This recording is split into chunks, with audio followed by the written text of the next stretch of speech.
ඒකනේ මේ බම්බුකන්ට මට ලොකු ප්‍රශ්නයක් තියෙනවානේ. මොකද්ද මං ප්‍රශ්නේ? ගුරුත්වාකර්ෂණ බලය කියන්නේ හරියට නිකන් කාන්දම් බලයක් වගේ නේද? හැමදේම ඇදලා ගන්නවනේ. ඔව් ඔව් ගුරුත්වාකර්ෂණය කියන්නේ එහෙම බලයක් තමයි. ඔය ගුරුත්වාකර්ෂණ නැත්නම් අපිට හිටගෙනවත් ඉන්න බෑ දෙපයි.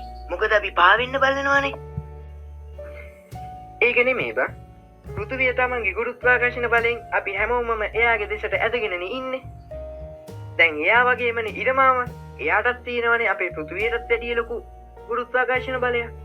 දැන් අපේ ග්‍රහලෝක සෙට් එක ඉන්නවනේ සෞර ග්‍රහ මණ්ඩලේ. හරිනම් ඒ ග්‍රහලෝක සෙට් එක ඉරමාමගේ දෙසට ඇදිලා යන්න එපයි. ඒ වුණාට වෙන්නේ ඒ ග්‍රහලෝක සෙට් එක ඉරමාමගේ වටේ කරකැවි කැවි තියෙන එකනේ. එහෙම කොහොමද වෙන්නේ? අඩෝ සිරාවට නේ බං.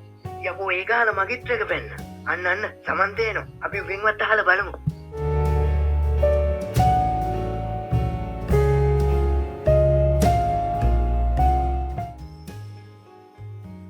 හොඳ ප්‍රශ්නයක්. ඉරමාමගේ ගුරුත්වාකර්ෂණය හින්දම තමයි අනිත් ග්‍රහලෝක ටික එයාගේ වටේ ගමන් කරන්නේ. මට ඔයාලට පොඩි දෙයක් කියන්න තියෙනවා. හොඳ බබාලා වගේ මේ වීඩියෝ එක බලන්නකෝ. මම මේ කියන දේ ඔයාලා හොඳට තේරුම් ගත්තොත් ඔයාලට මේ ප්‍රශ්නෙට හොඳ විසඳුමක් ලැබෙයි. ඉස්සෙල්ලම මේ වීඩියෝ එක බලමු.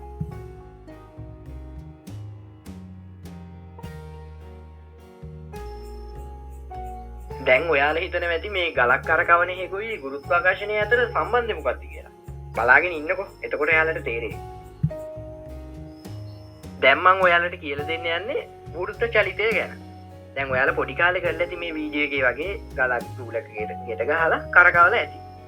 හදිස්සියෙන් හරි දැන් ඔයාලගේ ඇති නූල අත්හැරුණා. එතකොට ගල දිගටම මේ වෘත්ත චලිතයේ යෙදෙන්නේ නෑනේ. ගල වීසි වෙලා යනවා ඈතට.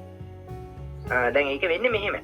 දැන් වස්තුවක් වෘත්ත චලිතයේ යෙදෙනකොට ඒ වස්තුව මගින් කේන්ද්‍රාපසාරී බලයක් ඇති වෙනවා. ඒ කියන්නේ දැන් තන්තු ඔයාලට හොඳට තේරිලා තියෙනවනේ. දැන් ඔයා ගලක් අරගෙන ගෙට ගහලා කරකවද්දි තන්තුව හොඳින් ඇදිලා තියෙන්නේ. ඒ කියන්නේ ඔයාගේ නූල හොඳින් ඇදිලා තියෙන්නේ. ඒ කියන්නේ දැන් ගල විසි වෙන්න බලනවා ඈතට. ඒ වුණාට ඒ ගල විසි වෙන්නේ නැහැ. තන්තුව මගින් ගල හොඳට තද කරලා අල්ලගෙන ඉන්නේ. යම් කිසි වස්තුවක් වෘත්ත චලිතයේ යෙදෙනකොට ඒ වස්තුවට කේන්ද්‍රාපසාරී බලයක් ඕන වෙනවා. දැන් එතකොට අපි මේ ගල කරකවද්දි මේ ගලට වෘත්ත චලිතයේ යෙදෙන්න අවශ්‍ය වෙන කේන්ද්‍රාපසාරී බලය ලබා ගන්න අර තන්තුව මගින්. දැන් ඔයාලා හිතන්නකෝ අර ගල කරකැවෙනා වගේ ඉරමාමගේ වටේ අපේ පෘථිවිය වෘත්ත චලිතයක යෙදෙනවා කියලා. එතකොට අපේ පෘථිවිය ඉරමාමගෙන් ඈතට විසි වෙන්න බලනවා. ඒ වගේම දැන් අපි දන්නවනේ ඉරමාමට ගුරුත්වාකර්ෂණ බලයක් තියෙනවා කියලා. ඒ ගුරුත්වාකර්ෂණ බලය මගින් පෘථිවිය ඉරමාම විසින් පෘථිවිය එයාගේ දෙසට ඇද ගන්න බලනවා. දැන් එතකොට ඉරමාමගේ ගුරුත්වාකර්ෂණ බලයයි පෘථිවියේ කේන්ද්‍රාපසාරී බලයයි සමාන වෙනවා. එතකොට පෘථිවිය ඉරමාමගේ වටේ කරකැවි කැවි තියෙනවා. ඉරමාමගේ මේ ළඟට ඇදිලා යන්නෙත් නැහැ. ඉරමාමගෙන් ඈතට පෘථිවිය ගමන් කරන්නෙත් නැහැ. එහෙම තමයි ඉරමාමගේ වටේ පෘථිවිය සහ අනිත් ග්‍රහලෝක කරකැවි කැවි තියෙන්නේ. මං හිතනවා ඔයාලට මේක තේරුණේ කියලා. ඒකත් ඇත්ත නේද සමන්ත? ඒ වුණාට සමන්ත මට පොඩි ප්‍රශ්නයක් තියෙනවා. අපේ විද්‍යාව සර් කිව්වා පෘථිවිය ඉර වටේ වෘත්තාකාර මාර්ගයක නෙමෙයි ඉලිප්සාකාර මාර්ගයක ගමන් කරන්නේ කියලා. එතකොට ඒක වෙන්නේ කොහොමද? හොඳ ප්‍රශ්නයක්. හැබැයි ඒ ප්‍රශ්නෙට උත්තරේ නම් මම මේ වීඩියෝ එකෙන් කියන්නේ නැහැ. ඒ ප්‍රශ්නෙට විසඳුමක් ඕන නම් ඔයාලා යටින් කමෙන්ට් එකක් දාගෙන යන්න. ඔයාලගේ අදහස මත ඊළඟ වීඩියෝ එකෙන් ඒ ප්‍රශ්නෙට විසඳුමක් අරගෙන එන්නම්.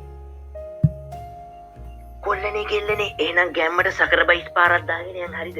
මොකද ඔයාලගේ සකර බයිස් එක අපිට ගොඩක් වටිනවා.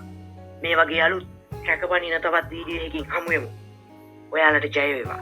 ඒ වගේම ඔයාලගේ සෙට් එකෙත් අපේ මේ පුකන්ත වගේ ට්‍රැක් ප්‍රශ්න අහන යාළුවගේ නමත් යටින් කමෙන්ට් කරන්න යන්න අමතක කරන්න එපා.